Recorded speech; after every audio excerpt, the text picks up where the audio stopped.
හරි. එතකොට අපි අද රවුල් නියමයේ ගණන් කිහිපයක් සාකච්ඡා කරන්න හදන්නේ. එතකොට මීට කලින් දවස්වල අපි නැත්නම් වීඩියෝ වල රවුල් නියමයේ අවසන් කරා. මේ සම්පූර්ණ ඒ කියන්නේ විෂම ජාතිය කලාප සමතුලිතතාව කියන කොටස ඉවර කරා. පැහැදිලිනේ? එතකොට විෂම ජාතිය කලාප සමතුලිතතාවය ආපු නියමය තමයි රවුල් නියමය. එතකොට ඔය විෂම ජාතිය කලාප සමතුලිතතාවෙන් ආපු ගණන් දෙකක් විතර අද සාකච්ඡා කරන්න හදන්නේ මම. රවුල් නියමය කොටසේ. හරිනේ? එතකොට රවුල් නියමයට අදාළව පළවෙනි ප්‍රශ්නය විදිහට මම ගත්ත 2001 ප්‍රශ්නය. එතන 2001යි 2002යි ප්‍රශ්න දෙක මම සාකච්ඡා කරලා දෙන්නම්. 2001 ප්‍රශ්නේ තියෙන සමීකරණයෙන්. හරිද? එතන ඔයාලට මතක ඇති රවුල් නියමයේ සමීකරණයෙන් එක කොටසක් කතා කරා. ඒ කියන්නේ මේ තියරි වශයෙන් ඊළඟට ප්‍රස්තාර කීපයක් කතා කරානේ. එතන අපිට රවුල් නියමයේ ගාන ලැබෙන විදි තියෙනවා. එකක් තමයි සමීකරණය දාලා ගණන් හදන්න එනවා. හරිද? සමහර අවුරුදු වල ප්‍රස්තාර ඒ කියන්නේ කලාප සටහන අඳින්නෙන්නේ. කලාප සටහන ආශ්‍රිතව ගණන් අහනවා. ඒතර සමහර අවුරුදු වල ওই දෙක මිශ්‍ර වෙලා ගණන් අහනවා. ඒ කියන්නේ මේ ගණනයක් අහන, ඒ කියන්නේ සමීකරණය දාලා ගණනුත් අහනවා. කලාප සටහනක් ඇඳලා විස්තර කරන්න එනවා. ඒතර ওই දෙකම මිශ්‍රණයක් තියෙන්නේ. ඒතර මම වෙන වෙනම 2001 2002 ප්‍රශ්න දෙක වෙනම ගත්තේ මම ඒකට. ඒතර 2001 ගණනේ දිගටම තියෙන බෝලට සමීකරණය 2002 ගණනේ තියෙන්නේ කලාප සටහනෙන් එන ප්‍රශ්නයක්. හරිද? ඒ නිසා මේ ප්‍රශ්න දෙක මුලින්ම සාකච්ඡා කරන්නම්. ඊට පස්සේ බලමු ඔයාලට කරගන්න බැරි ප්‍රශ්න මොනවද කියලා. හරිද? එතකොට මම මුලින්ම මේ ප්‍රශ්න දෙක සාකච්ඡා කරලා වීඩියෝ එක ඔයාලට එවන්නම්. ඊට පස්සේ මේ ප්‍රශ්න දෙක හදන විදිය ඔයාලා බලලා හොඳට තේරුම් අරගෙන මම ඒ ප්‍රශ්න ටික හදන්න. පැහැදිලිද? එතකොට ඊට පස්සේ ඔයාලට මම නැත්නම් ආපු විභාගයට ආපු පාස් පේපර් වල රවුල් නියමයේ ගණන් ටික හදන්න බැරි ඒවා තියෙනවා නම් රචනා හා MCQ ඒවා මට එවන්න මම ඒක විස්තර කරලා දෙන්නම්. හරිද?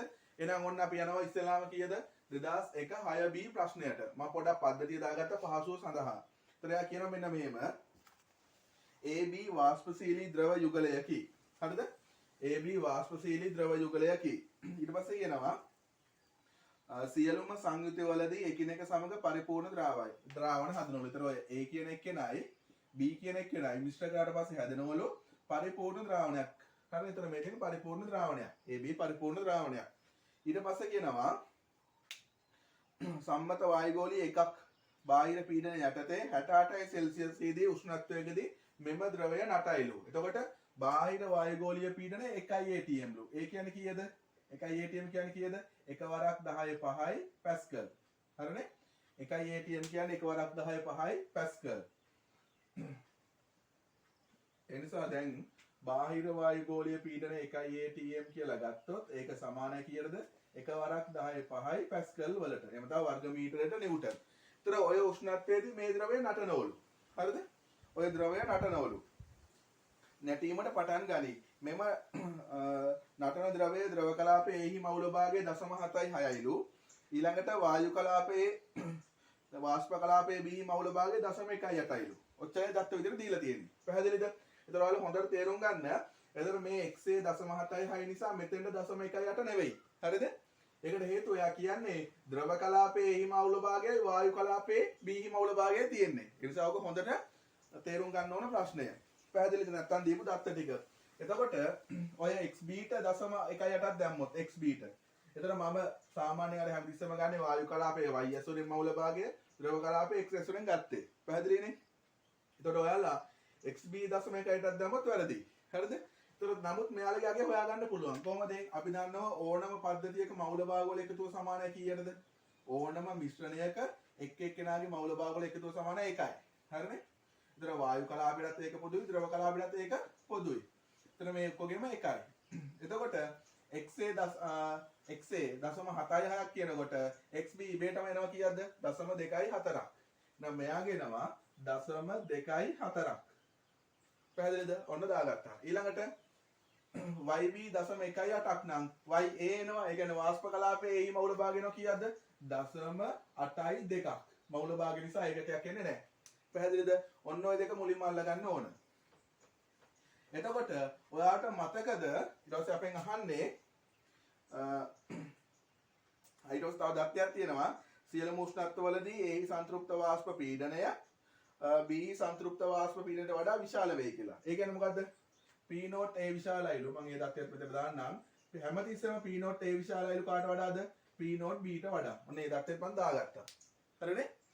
ඒතර රවුල් නියමයේ මම බෝඩ් එකට දාගත්තා ඩෝල්ටන්ගේ ආංශික පීඩන නියමයේ දාගත්තා. ඔය දෙක මම ගන්න ඔය සමීකරණ නිසා ඒ ටික දාගත්තා. ඔයාලා දාන්න අවශ්‍ය නැහැ. නමුත් උත්තර පත්‍රයේ මේ සටහන දාගත්තොත් වඩා සුදුසුයි. ඔක්කොම හොඳට පේනවනේ. හරිනේ? වෙලාවක් යනවා තමයි. නමුත් මේ ටික දාගන්න පුළුවන් නම් හොඳයි. එතකොට එයා කියනවා පළවෙනි අන කොටස. ඒතර වායුගෝලීය පීඩන එකක් කියන්නේ එකවරක් 10 5යි පැස්කල්. එහෙම නැත්නම් වර්ග මීටරයට නිව්ටන්ලු. අවුලක් නැහැ. හොඳයි පැස්කල් තිබුණත් කමක් නැහැ. වර්ග මීටරයට නිව්ටන් තිබුණත් කමක් නැහැ. එකවරක් 10 5යි.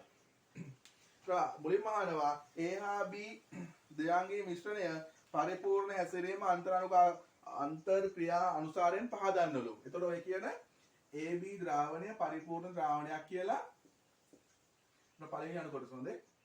AB ද්‍රාවණය පරිපූර්ණ ද්‍රාවණයක් කියලා අන්තර් අනුකාකර්ෂණ බලය ඇසුරෙන් පහදන්නලු. කොහොමද පහදන්නේ? ඔයාලා දන්නවා පරිපූර්ණ ද්‍රාවණයක් කියන්නේ මොකක්ද? සියලුම අන්තර් අනුකාකර්ෂණ බල එකිනෙක සමාන ද්‍රාවණයකට කියනවා පරිපූර්ණ ද්‍රාවණයක් කියලා. එහෙම කිව්වනම් හරි. ද්‍රාවණයේ සියලුම අන්තර් අනුකාකර්ෂණ බල මොන උත්තරය හොඳේ?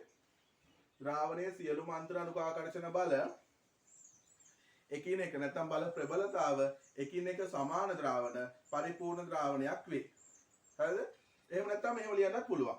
කොහොමද? එතන මේකේ තියෙන බල වර්ගය ගත්තොත් A තියෙන්න පුළුවන් නේද? ඊට පස්සේ B තියෙන්න පුළුවන්. හරිනේ? මම මේ ඉක්මනට යනවා වල තියරි දාන්න නිසා. මේ ද්‍රාවණය ඔය කියන්නේ AB ද්‍රාවණයේ බල විදිහට A තියෙන්න පුළුවන්, B තියෙන්න පුළුවන්, B තියෙන්න පුළුවන් නේ. අණු වශයෙන් ගත්තට පස්සේ යෝගී තියෙන A තියෙනවා. B අණු තියෙනවනේ. ඔය ටිකනේ මේ AB ද්‍රාවණේ තියෙන්නේ. හරිනේ?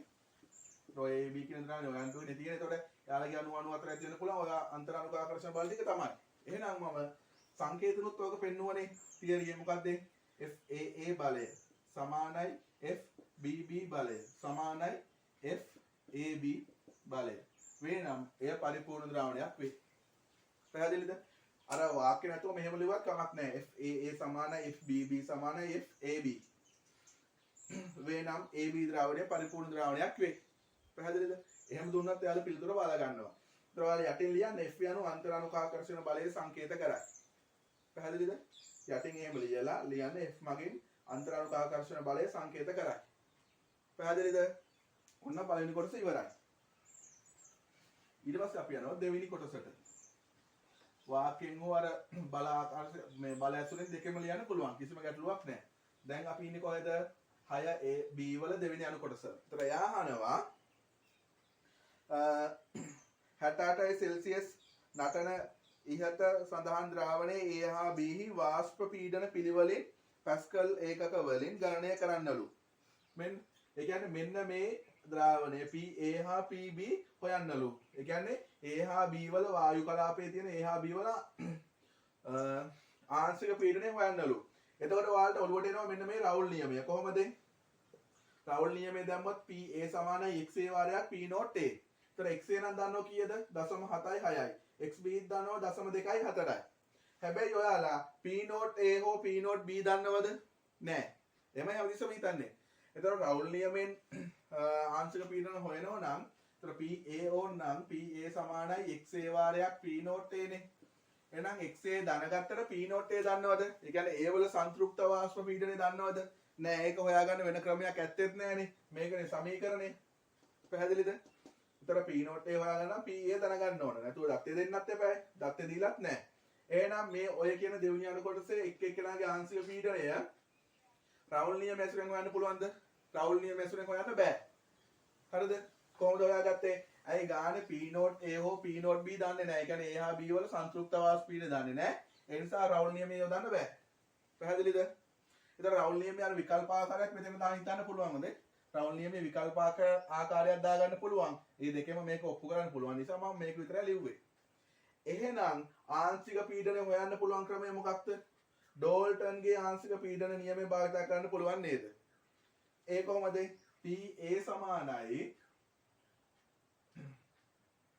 ඩෝල්ටන් ආංශික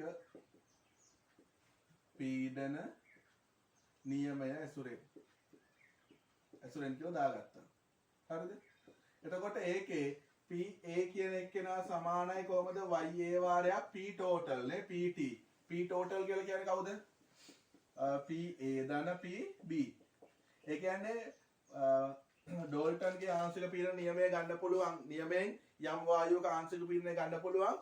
ඒ අදාළ වායු මිශ්‍රණයේ අදාළ සංඝටකයේ ආංශික මවුල භාගයේ වාරයක් පද්ධතියේ මුළු පීඩනය සමානයි අදාළ වායුව කවුරුද ආංශික පීඩනයට. ඒක තියරි කොටසේ කියලා දුන්නා. ඒ නිසා මම ඉච්චර කියලා දෙන්න යන්නේ නැහැ. මොකද්ද? යම් වායු මිශ්‍රණයක යම් වායුවක ඒ කියන්නේ වායු මිශ්‍රණයක් අඩංගු පද්ධතියක එක් වායුවක ආංශික පීඩනය සමානයි.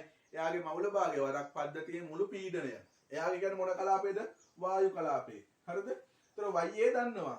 ඒතර මුළු පීඩනය කියලා කියන්නේ මේ වායු කලාපේ මුළු පීඩනයටනේ. ඒතර PA ඉන්නවා PB ඉන්නවා. ඒතර P total කියන එක ලියන්න පුළුවන් PA දන PB කියලා. පැහැදිලිද? නමුත් ඉස්සලා මේ YA හොයලා තිබුණා නම් හොඳයි හොඳේ. කොහොමද අපි හෙව්වේ? ඒ ටික දාගත් අර ඉස්සලා දාගත්තු විදිය හොයලා හදාගත්තා නම් ඒත් කමක් නැහැ. කොහොමද? XA දන XB සමානයි 1 නිසා XB සමානයි 1 ඍණ 0.76 ඒක සමානයි 0.24 කියලා ඔහොම ලියාගත්තා හොඳයි. ළඟට YA ධන YB සමානයි 1යි. ඒතර YA නේ දන්නේ නැත්නම් එතන එනවා YA සමානයි 1 ඍණ 0.18යි. ඒ කියන්නේ 0.82 කියලා මුලින්ම ඕක හදාගත්තා නම් හොඳයි. නැත්නම් මේ ගාන හදන තැන උනත් ගැටලුවක් නැහැ. ඔන්න ඕක හදා ගන්න ඕන. මොකද දීපු දත්තේ YA දන්නේ නැහනේ. අපි හොයාගත්තා. අවස්ථා දෙක දාලා. පැහැදිලිද? ඔන්න ඒක දාගන්න මුලින්ම. මේක දාගෙන XB දාගෙන පද්ධතියට ලියා ගන්න. ඊළඟට YA දාගන්න. ඒතර පැහැදිලිනේ පහසුයිනේ. හරිද? එතකොට ඔන්න මම ඒක මැකුවා. දැන් එතකොට ඒ ඩෝල්ටන්ගේ ආංශික පීඩන නියමයේ ඇසුරේ ඒවල ආංශික පීඩනය හොයන්න ඒවල මවුල භාගය දන්නවා. හැබැයි පද්ධතියේ මුළු පීඩනය දන්නේ නැහැ. එකම එක තනක් තියෙනවා. ඒතර ඔය එකවරක් 10 5 පැස්කල් කියලා දීලා තියෙන මේ වායු කලාපයේ මුළු පීඩනයද නැහැ. හොඳට මතක තියාගන්න ඕන ඔය තියරිය. ඒතර දැන් අපිට ඕන මේ වායු කලාපයේ මුළු පීඩනයනේ. ඒතර PA දන PB. එතකොට මේ දීලා තියෙන වායු කලාපයේ මුළු පීඩනය නෙවෙයි. හොඳට බලන්න මේ දීලා තියෙන බාහිර වායුගෝලීය පීඩනය කියලා. බාහිර වායුගෝලීය පීඩනය කියලා. පැහැදිලිද? නමුත් ඔයා මෙන්න මේ බාහිර වායුගෝලීය පීඩනය මේ වායු කලාපයේ මුළු පීඩනයට සමානයි. කොහොමද ගත්තු තියරිය? ඔයාලට මතකද තියරිය? ද්‍රාවකයක සම්මත තාපාංකය නැත්නම් ද්‍රාවකයක තාපාංකය කියන කොටස මතකද? ඒතර දැන් මේ වගේ ද්‍රාවකයක් ඒ කියලා ද්‍රාවකයක් ගත්තොත් එයා ද්‍රව වාෂ්ප සමතුලිතතාවට පත් වුණාට පස්සේ එයාගේ බාහිර වායුගෝලීය පීඩනය වායු කලාපයේ මුළු පීඩනයට සමාන වෙන උෂ්ණත්වය නේද තාපාංකය කියලා කිව්වේ. මතකද? බාහිර වායුගෝලීය පීඩනය නැත්නම් ද්‍රාවකයක් ද්‍රව වාෂ්ප සමතුලිතතාවට පත් වුණාට පස්සේ වාෂ්ප කලාපයේ මුළු පීඩනය බාහිර වායුගෝලීය පීඩනයට සමාන වන විට පද්ධතියේ උෂ්ණත්වය ටිකව කවුරු කියලාද? තාපාංකය කියලා. මතකද?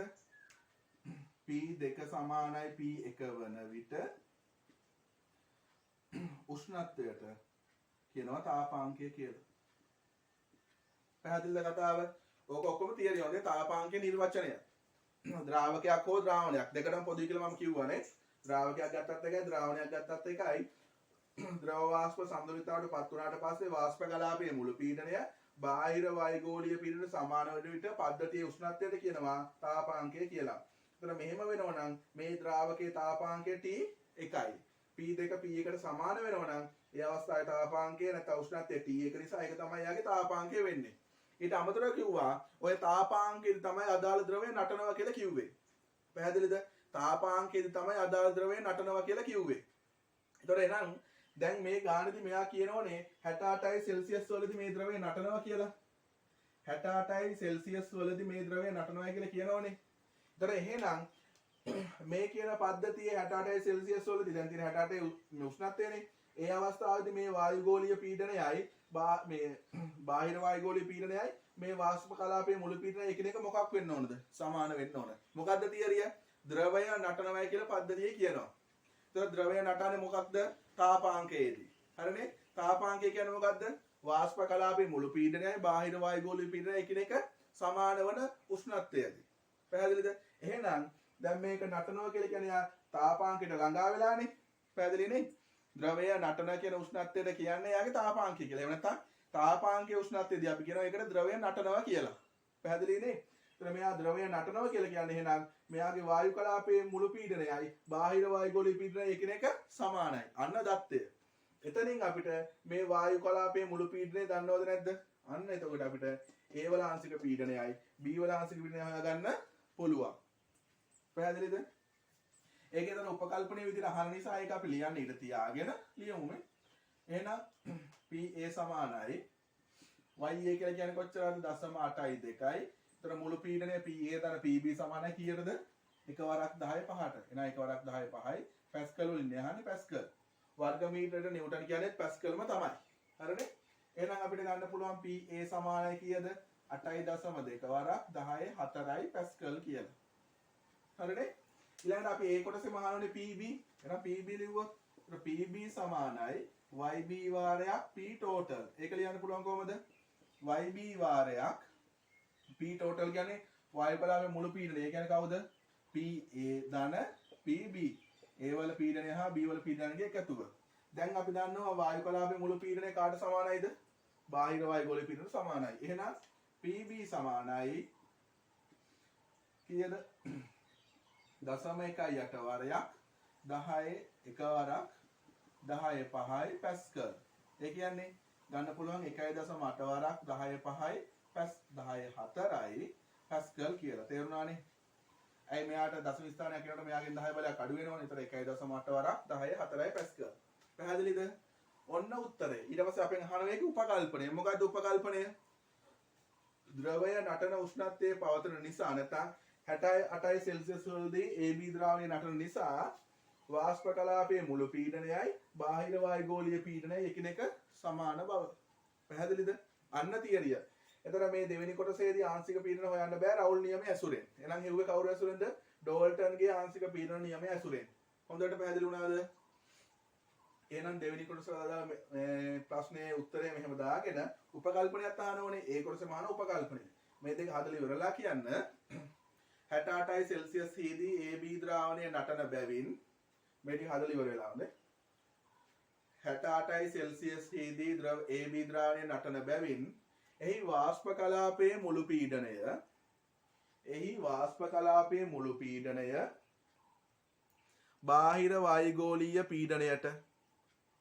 බාහිර වායුගෝලීය පීඩනයට සමාන බව. මේ ඔක්කොම තියෙන්නේ හොඳේ සමාන බව.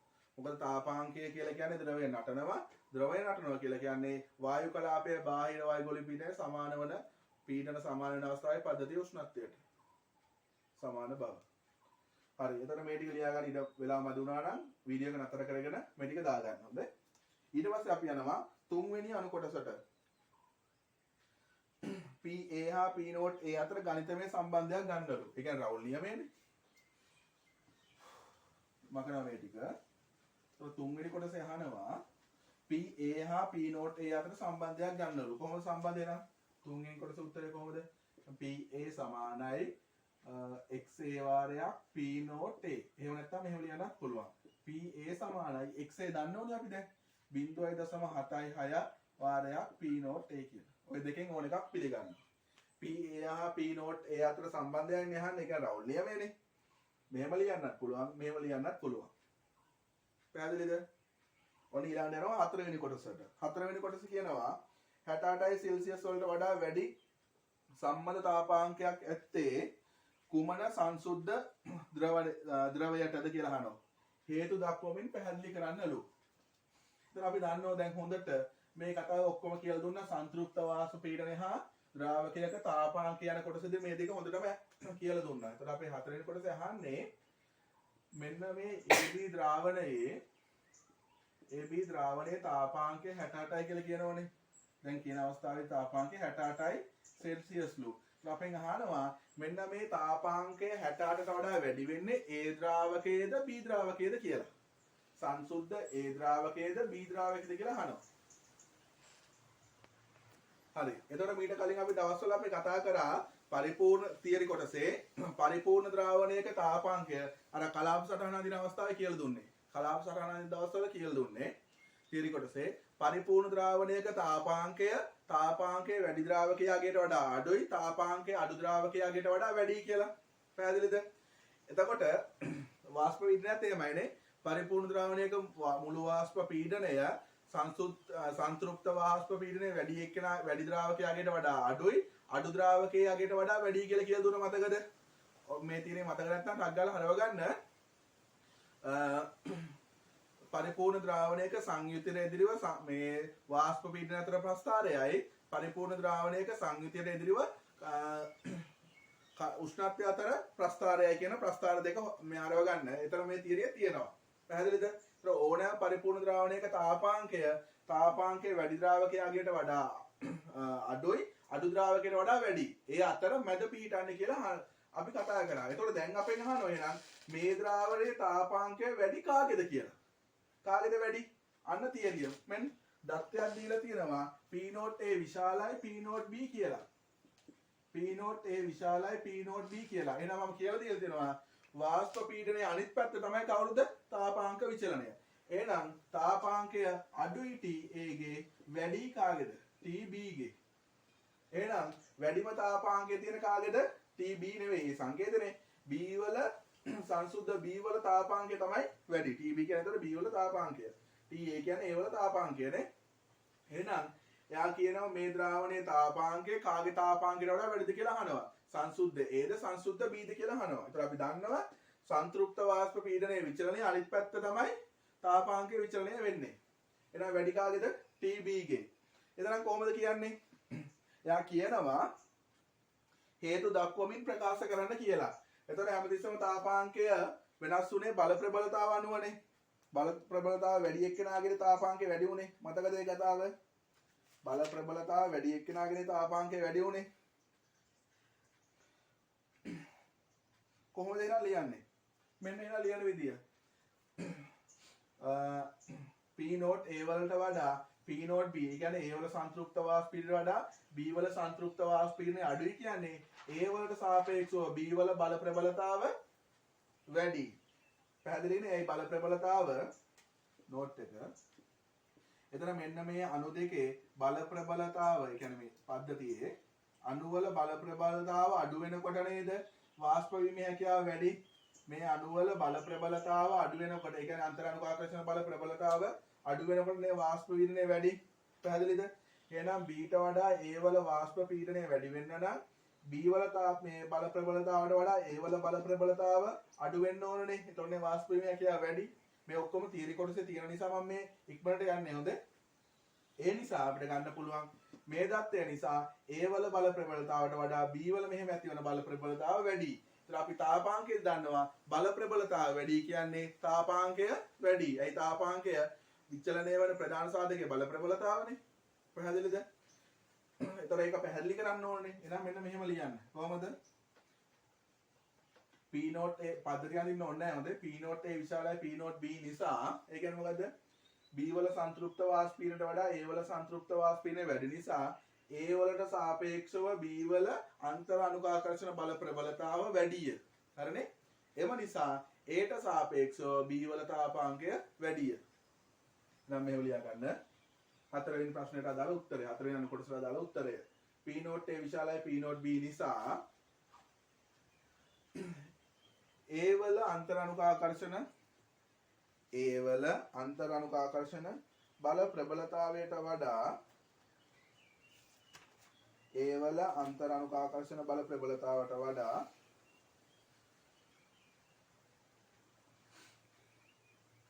B වල අන්තර් අනුකාකර්ෂණ බල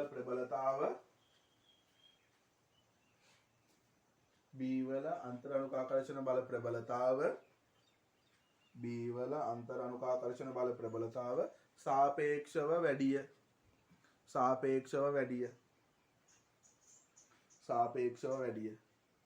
එම නිසා ඒට වඩා B ද්‍රවයේ තාපාංකය වැඩිය.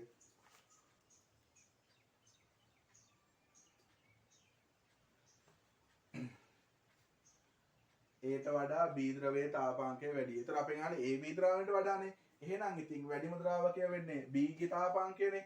තාපාංකය වැඩි ද්‍රාවකයනේ B නේ. එහෙනම් මේ AB ද්‍රාවණයේ තාපාංකයට වඩා B වල තාපාංකය වැඩි. පැහැදිලිනේ? අය අතර මැදනේ පීඩනවා කියලා කිව්වේ. එම නිසා AB ද්‍රාවණයේ තාපාංකයට වඩා AB ද්‍රාවණයේ තාපාංකයට වඩා B ද්‍රාවණයේ තාපාංකය වැඩිය. B ද්‍රාවණය නෙවෙයි B ද්‍රාවකයේ හොඳේ. එම නිසා AB ද්‍රාවණයේ තාපාංකයට වඩා B ද්‍රාවකයේ නැත්නම් B ද්‍රවයේ තාපාංකය වැඩිය.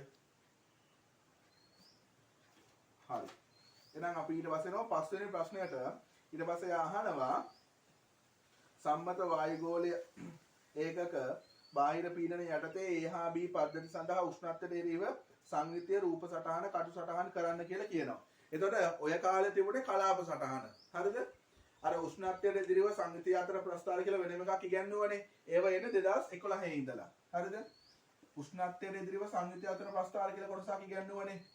ඒ එන්නේ 2011 ඉඳලා. ඊට පස්සේ තව ප්‍රස්ථාරයක් ඉගෙනුවා උෂ්ණත්වයට එරෙහිව සංයුතිය අතර කලාප සටහන කියලා. එතකොට ඔය පරණ සිලබස් එකේ කියන්නේ 2011ට කලින් සිලබස් එකේ තිබුණේ මේ ප්‍රස්ථාර විතරයි.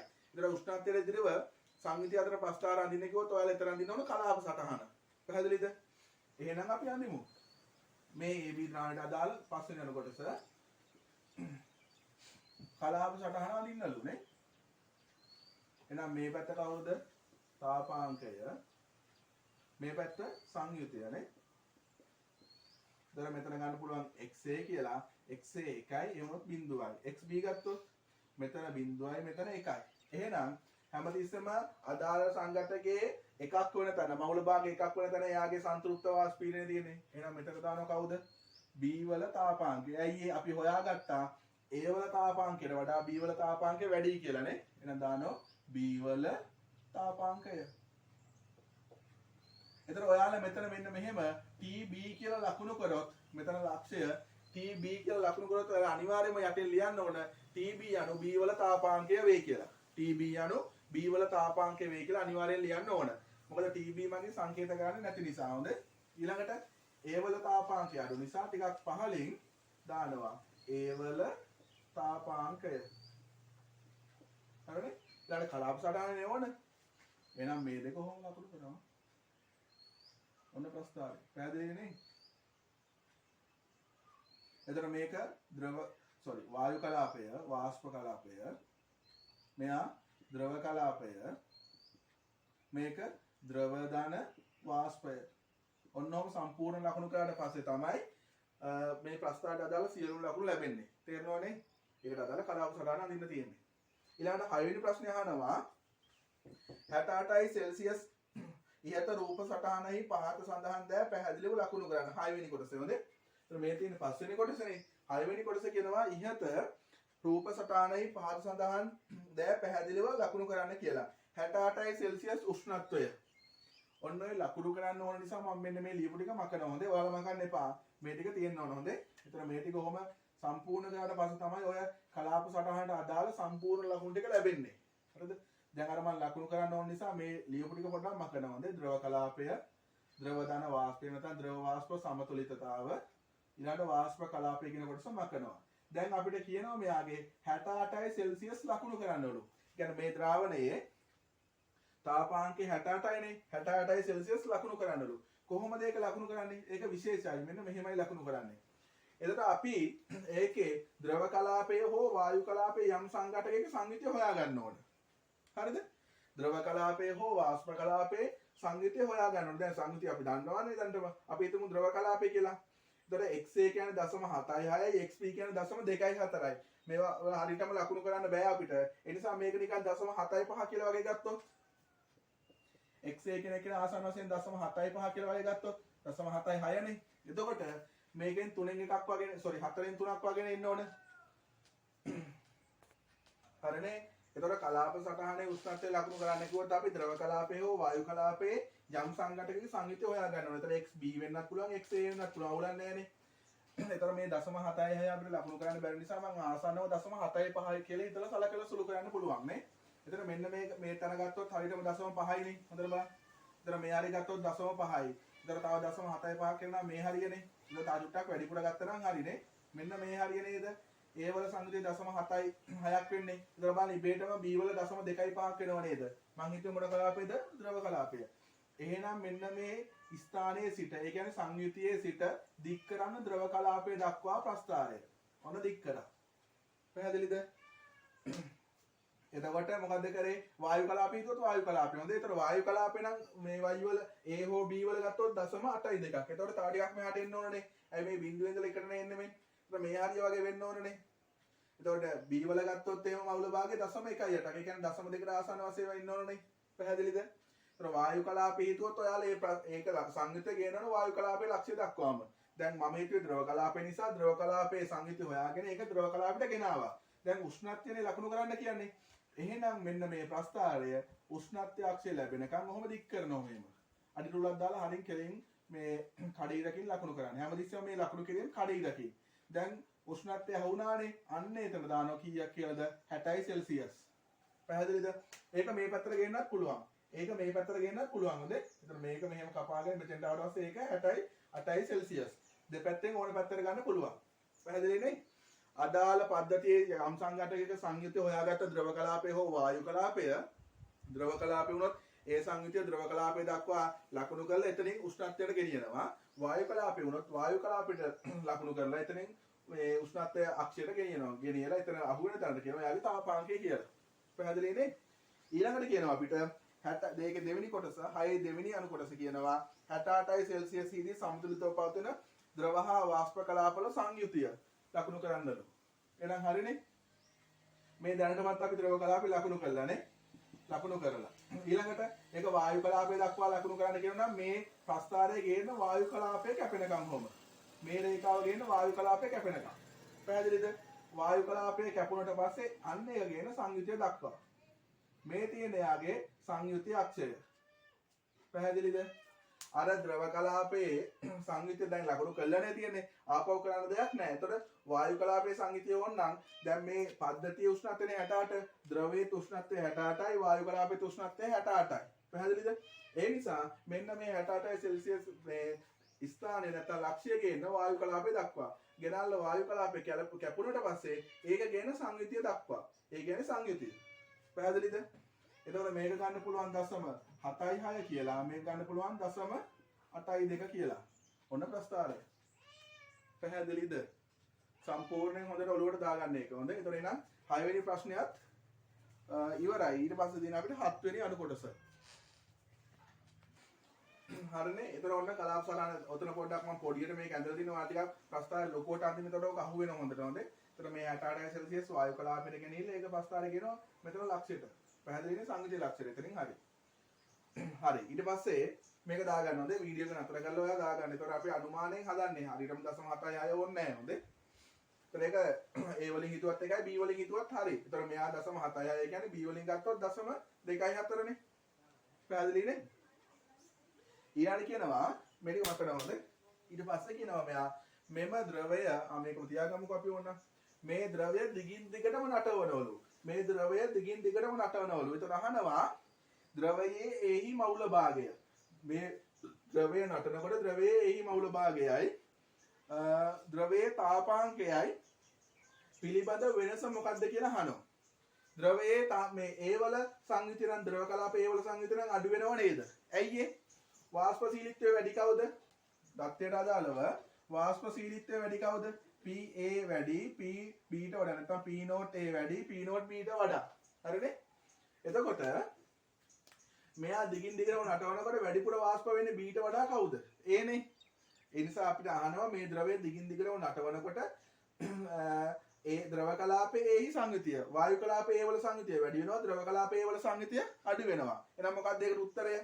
7 වෙනි කොටසේ පළවෙනි කොටසේ 7 වෙනි අණු කොටසේ ඒකේ පළවෙනි අණු කොටසේ මොකද්ද කියන්නේ එහෙනම්? ඒ වල ද්‍රව කලාපයේ එහි මවුල භාගය අඩු වේ. ද්‍රව කලාපයේ එහි මවුල භාගය අඩු වේ. පැහැදිලි නේ? ඒක දාගන්න. ද්‍රව කලාපයේ එහි මවුල භාගය අඩු වේ. මොකද හේතුව? හේතුව තමයි එතකොට එහි වාෂ්පශීලීත්වය වැඩි නිසා ඒව වාෂ්ප වේ. හේතුව මොකද්ද? P not A ට වඩා P not B ට වඩා P not A වැඩි වීම. ඒ කියන්නේ එහි වාෂ්පශීලීත්වය වැඩි වීම. හේතුව තමයි ඒක. එහි වාෂ්පශීලීත්වය වැඩි වීම. මොන නැහැ ඒක ඉවර කරා. ඊට පස්සේ අහනවා ද්‍රවයේ තාපාංකය. ද්‍රවයේ තාපාංකය මොකක් වෙනවද? හොඳට බලන්නකො මේ. ඔය මේක පොඩ්ඩක් මකනවා. ඒවල ඒවල ද්‍රව භාග නැත්නම් ද්‍රව කලාපයේ ඒවල සංයුතිය හරිනේ අඩු වෙන්න හොඳට බලන්න ප්‍රස්ථාර තියාගත්ත මම ඒක පැහැදිලි කරන්නේ දැන් ඔය නටවනකොට ද්‍රව කලාපයේ එහි සංයුතිය අඩු වෙනෝනේ ඒ කියන්නේ මෙහාට නේද යන්නේ මෙහෙට යනවා මේ ඒවල සංයුතිය අඩු වෙනවා ඒතර ඉබේටම තාපාංකය මොකක් වෙලාද තාපාංකය වැඩි වෙලා මේ ඒවල සංයුතිය වැඩි වෙන අඩු වෙනවා B වල සංයුතිය වැඩි වෙනවා ඒ කොහොමද ද්‍රවය නටවන ද්‍රව කලාපයේ වැඩිපුර තියෙන ඒ ටික වාෂ්ප කලාපයට ගමන් කරනවා වැඩියෙන් B ට වඩා. එතකොට ඉබේටම ද්‍රව කලාපයේ එහි සංයුතිය අඩු වෙනවනේ. මෙන්න. ඒතර ඒ වල සංයුතිය අඩු වෙනකොට තාපාංක ඉබේටම මොකක් වෙලාද? වැඩි වෙලා. ඒකට හේතුව B වල සංයුතිය වැඩි වීම. එහෙනම් දාන්න ද්‍රවය දිගින් දිගට නටවනකොට තාපාංකය වැඩි වේ. තාපාංකය වැඩි වේ. මොකක්ද ඒකට හේතුව? අර තාපාංකය වැඩි ද්‍රාවකය ද්‍රාවණයේ ඉතුරු වීම. ඒ කියන්නේ B ද්‍රාවණයේ ඉතුරු වීම. දැන් ලියන්න මෙන්න. ද්‍රාවණයේ B ප්‍රමාණය වැඩි වීම. ද්‍රාවණයේ B වල ප්‍රමාණය වැඩි වීම. පැහැදිලිද? ඔන්න දීර්ඝ ගානක් සාකච්ඡා කරා.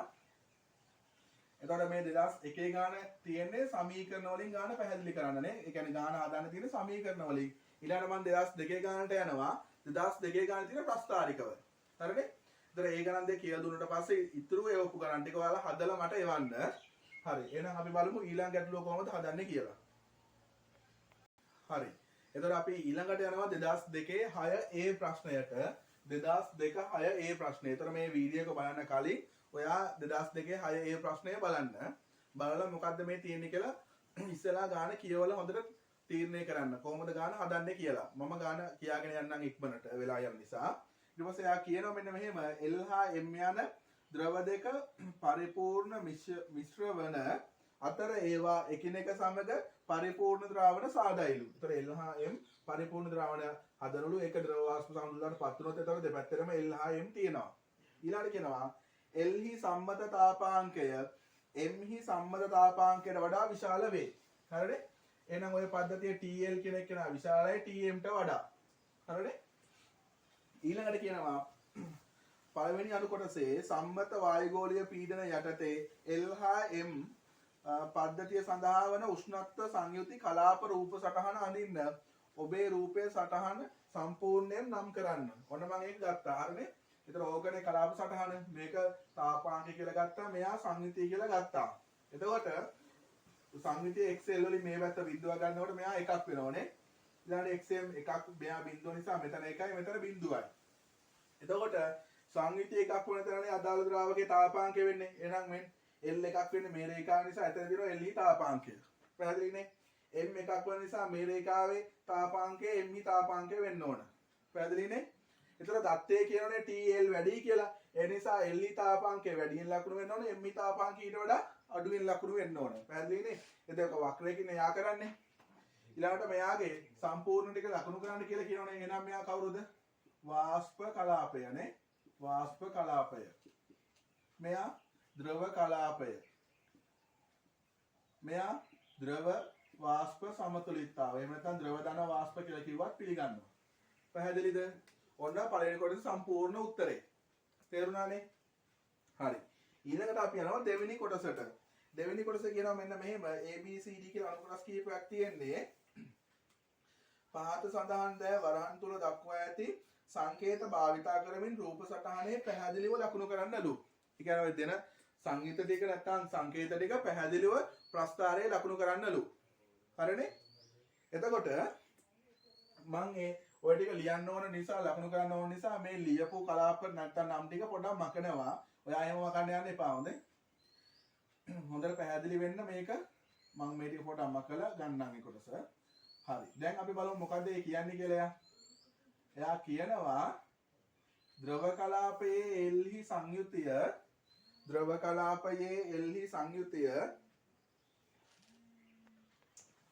එතන දෙවෙනි කොටසේ ඒ ප්‍රකාශය කියනවා L හි මවුල භාගයේ 0.8ක් වන ද්‍රවයේ සංයුතිය. L හි මවුල භාගයේ 0.8ක් වන ද්‍රවය. එතන මේ ඔයාලා මතක තියෙනවනේ මේ උඩ තියෙන වායු කලාපය යට තියෙන ද්‍රව කලාපය කියලා මේ මායිම තියෙන්නේ නේ. මේ මායිම ද්‍රව කලාපය මේක වායු කලාපය කියලා ගන්නවා නැත්නම් වායු කලාප මායිම. මතකයිද ඒ ටික? ප්‍රස්ථාරයේ ලකුණු කරන්න ගියේ නෑ මම. හොඳ ඒක අර ප්‍රස්ථාරයේ ලකුණු කරනකොට ඒකත් ලකුණු කරන්න හොඳේ. මේක ද්‍රව කලාප මායිම. ද්‍රව කලාප මායිම. හරිනේ? ඒතර මේ ප්‍රදේශ තමයි ද්‍රව කලාපය කියලා ගත්තේ. ද්‍රව කලාපය. ඒතර මේ දෙක වෙන්න ඕන රේඛාවට කියන්නේ ද්‍රව කලාප මායිම. මේ තියෙන වායු කලාප මායිම උඩින් තියෙන්නේ. මතකයිනේ? ඒතර යා කියනවා 0.8ක් වන ද්‍රව කලාපයේ සංයුතිය x1ලු. කො දැන් 0.8 L වල. එහෙනම් අපි බලමු L වල 0.8ක් කීයද කියලා මේ බිඳුවේ ඉඳලා 1 දක්වා යන්නේ. ඒතර මේ හරිය දශම කීයද? 5යි. මේ හරිය දශම 5යි. ආසන්න වශයෙන් මේ මැද හරිය දශම 5යිනේ. ආසන්න හරිය දශම 5යි. එතකොට 0.8ක් කියලා කියන මේ කොටස් 5කට බෙදුවොත් 3ක් එන්න එපායි. මෙන්න මේ හරිය වගේ නේද? ඒතර එහෙනම් මෙන්න මේ සංයුතිය ආසන්න වශයෙන් ගේනවා කොහටද? ද්‍රව කලාපය දක්වා. අඩි රූලක් භාවිතා කරන්න ද්‍රව කලාපය දක්වා ඔක ගේනවා. ගෙනල්ලා මෙන්න මේ සංයුතිය 0.8ක් නෙවෙයි. ඒකට දානවා x1 කියලා. පැහැදිලිද? ද්‍රව කලාපයේ සංයුතිය 0.8ක් වන ස්ථානයේ x1ලු. එහෙනම් අපි අර 0.8 හොයාගෙන ඒක ගේනවනේ කොහේ දක්වාද? ද්‍රව කලාපය දක්වා. ඒතර ඔයා මෙන්න මේ කලාපය දක්වා ඔය රේඛාව ගෙනාවොත්. ඔහොම ගෙනාලා මෙන්න මෙතෙන්ට ගෙනාවොත්. ඒක වැරදි. ඇයි ඒ? එයා කියන්නේ වායු කලාපය නෙමෙයි මොන කලාපයද? ද්‍රව කලාපය. මෙතන දැන් ලකුණු කරොත් ඒ තියෙන්නේ වායු කලාපයේ සංයුතියනේ x1 වෙන්නේ. පැහැදිලිද? ඒ නිසා ඒක ද්‍රව කලාපයෙන් නතර කරන්න ඕන. තේරුණාද? ද්‍රව කලාපයෙන් ලකුණු කරන්න ඕන. ප්‍රමෙන් ද්‍රව කලාපයේ 0.8 හොයාගෙන ඒක දික් කරනවා ද්‍රව කලාපය දක්වා අඩි රූලක් තියලා. ඒතර ඒකේ සංයුතිය තමයි x1. හරිනේ? ඊළඟට කියනවා x1 සංයුතියෙන් යුත් ද්‍රවයේ සම්මත තාපාංකය T1ලු. x1 ද්‍රවයේ යුත් ද්‍රවයේ සම්මත තාපාංකය T1ලු. එහෙනම් මෙන්න x1 තියෙන ද්‍රවය මේකනේ මෙන්න. x1 සංයුතියේ තියෙන ද්‍රවය මේකනේ. එහෙනම් ඒ ද්‍රවයේ ඉඳලා ලකුණු කරනව කොහටද? උෂ්ණත්ව අක්ෂය දක්වා. ඒ කියන්නේ මේක මෙන්න. ඒකත් අඩි රූලක් හොඳේ. ඒ තාපාංකය T1ලු. මේ ඔක්කොම කඩිරි කෙලින් ඉරි ගහන්න බෑ. සම්පූර්ණ රේඛා ගහන්න බෑ හොඳේ. කඩ රේඛා තමයි පුළුවන්. මොකද සම්පූර්ණ රේඛා ගැහුවොත් එයාලා හිතන්නේ මේක ප්‍රස්ථාරයට අයිති දෙයක් කියලා. ඒ නිසා කඩ ඉරි හොඳේ. ඊට පස්සේ ඔයාලට ගැටලුවක් එනවා. මෙයා මේ පැත්තට දික් කරන්න බැරිද මේ රේඛාව? පුළුවන්. කිසි ගැටලුවක් නැහැ. මේ පැත්තට දික් කරන්න පුළුවන්. මම අර පහසුවට මේ පැත්තට ලකුණු කරේ. හරිද? ඊළඟට කියනවා T1 දී නටන C කොටස කියනවා T1 දී නටන ද්‍රවය සමග සමතුලිතව පවතින වාෂ්පයේ සංයුතිය y1ලු. T1 ද්‍රවය සමග සමතුලිතව නටන වායුවේ සංයුතිය y1ලු. ඒතර දැන් හිතන්නකො මෙන්න මෙහෙම. මෙන්න මේ ද්‍රවය මේකම කියලා හිතන්නකො. එතකොට මෙයාගේ උෂ්ණත්වය දැන් පද්ධතිය 100යි. හරිද? මෙයාගේ පද්ධතිය නැත්තම් 90 කියලා හිතමුකෝ සෙල්සියස්. සෙල්සියස් 90යි. එතකොට ද්‍රව කලාපයේ උෂ්ණත්වය කීයද? 90යි. වායු කලාපයේ උෂ්ණත්වය කීයද? ඒත් 90යි. පැහැදිලිනේ? ද්‍රව කලාපයේ උෂ්ණත්වයත් 90යි. වායු කලාපයේ උෂ්ණත්වයත් 90යි. ඇයි ඒ? මුළු පද්ධතියේ උෂ්ණත්වය 90යිනේ. එහෙනම් එයා දැන් කියනවා T1 සංයුතිය යුත් වාෂ්පයේ සංයුතිය හොයන්නලු. ඒක y1ලු. එහෙනම් කෝ T1? ඔය නිසා මෙන්න මේ T1 උෂ්ණත්වය අපි දික් කරනවා මොන කලාපය දක්වාද? වායු කලාපය දක්වා. එතකොට ඒ අහුවෙන්නේ T1 උෂ්ණත්වයේ යුත් වාෂ්පය නේද? හොඳට තේරුම් ගන්න. මේ උෂ්ණත්වය වාෂ්ප කලාපය දක්වා දික් කරාට පස්සේ එන්නේ T1 අවස්ථාවේ වායුවනේ. එහෙනම් ඔය වායුවේ සංයුතිය හොයන්න නම් ඕක කියනොත් සංයුතිය අක්ෂය දක්වා හොම. ඒතර මේක තමයි කවුරු කියන්නේද? y1 කියලා කියන්නේ. පැහැදිලිද? ඇයි ඒ පද්ධතියක උෂ්ණත්වය 90යි නම් ද්‍රවයේ උෂ්ණත්වයත් 90යි වාෂ්ප කලාපයේ උෂ්ණත්වයත් 90යි. දැන් අපි ඒතර මේ පද්ධතියේ උෂ්ණත්වය හොයාගත්තනේ. x1 ද්‍රවයේ මේ තාපාංකය T1 කියලා.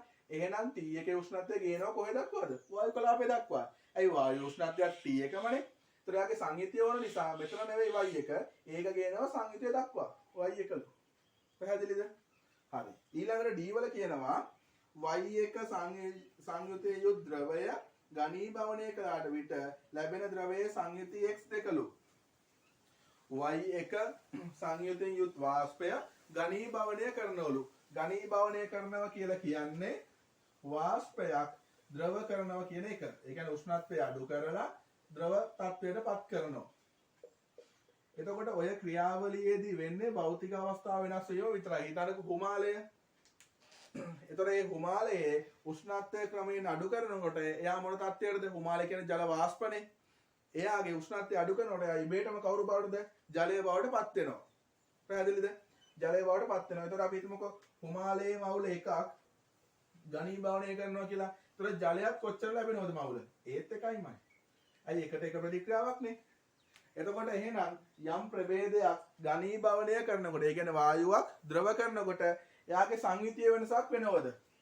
එයාගේ සංයුතිය වෙනසක් වෙන්නේ නැහැ. පැහැදිලිනේ? එහෙනම් බලන්න මෙන්න මේ y1 යුත් වාෂ්පය මෙන් y1 සංයුතිය යුත් වාෂ්පය ඝනීභවණය කරනවා කියලා කියන්නේ. ඒ කියන්නේ මොන තත්ත්වයට කියනවද? ද්‍රව තත්ත්වයට කියනවා මේ. මෙතෙන්ට කියනවා. ඒතර මේ ද්‍රවයේ සංයුතියක් කීයවද? y1මයි. එහෙනම් y1 සමානයි x2. පැහැදිලිද? y1 සමානයි x2. එහෙම කියලා දානවා මේ. ඒතර y1 යුත් වාෂ්පයනේ ඝනීභවණය කරන්නේ. ඒතර මෙන්න වාෂ්පය. y1 තියෙන වාෂ්පය මෙන්න. ඒතර එයා ඝනීභවණය කරනවා. ඒ කියන්නේ මොන තත්ත්වයටද? ද්‍රව තත්ත්වයට කියනවා. ඒතර ද්‍රව ලක්ෂ්‍ය මෙතනනේ. එහෙනම් ඒ සංයුතිය තමයි x2. ඉතින් y1 සමානයි x2. පැහැදිලිද? ඔන්න ඔයා ගත්තා. කොහොමද ගත්තේ?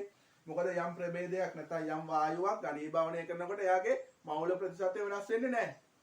ඒ තියෙන ප්‍රමාණයම ඒ විදිහටම වෙනවා. පැහැදිලිද?